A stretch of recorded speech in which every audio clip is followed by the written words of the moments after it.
আপনি যে মুলবি, আপনি যে আলেম, এটা বিশ্বাসই করি না। নইলে বলতে পারে নারী পুরুষে তো হাত ধরে ঘুরেনি, হাত ছেড়েই ঘুরেছে। হ্যাঁ, এটা কি আলেম মানুষ?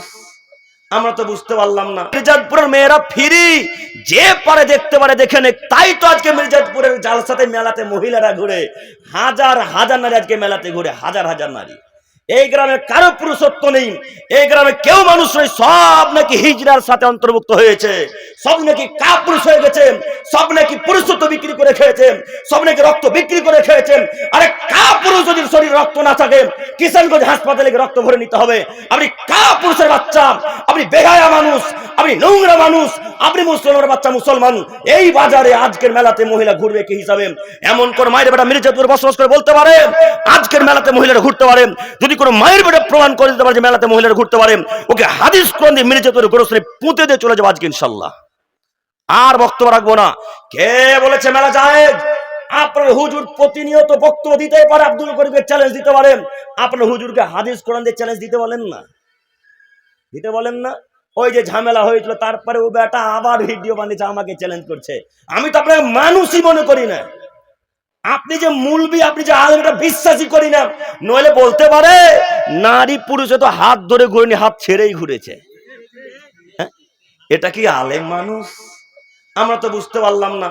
আমি তো বলেছিলাম যদি কোনো মায়ের বেটা আজকে এখানে বলে দিতে পারে, এই যে কিষানগঞ্জ খুব বড় একটা মাদ্রাসা নাই, কি মাদ্রাসার নাম জানো? ইমাম বুখারী। বুখারী আমি সেই দিন চ্যালেঞ্জ দিয়ে ওইখানে বলে এসেছিলাম, আমি তো ছোট মানুষ, আমার বয়স খুব কম, আপনি আমার কথা মানবেন কেন? কিষানগঞ্জ থেকে আব্দুর রাকিব মাদানিকে ডেকে নিয়েছে, বলেন যে এটা মেলা কিনা। যদি আব্দুর রাকিব মাদানি বা কোনো মাদানি বা কোনো আলেম বা ইমাম বুখারী বা কেউ বলে দিতে পারে যে এটা মেলা নয়, আজকে মির্জাপুরের বক্তব্য আজকে শেষ করে দিল ইনশাল্লাহ, আর বক্তব্য দেবো না। কেউ বলে না কেন?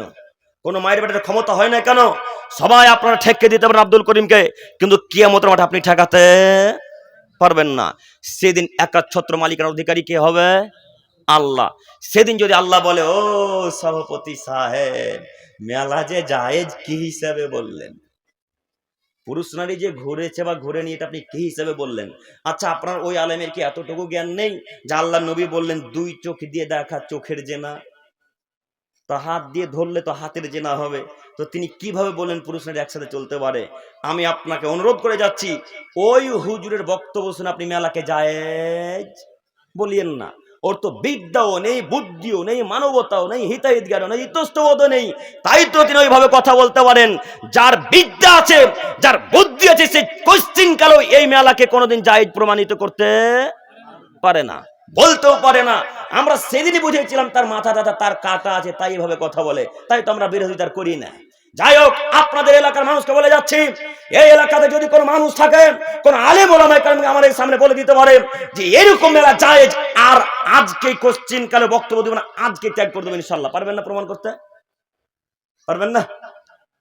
পারবেন না ভাই? পারবেন না। তার মানে মেলা জায়েজ নয়। কিভাবে জায়েজ হতে পারে?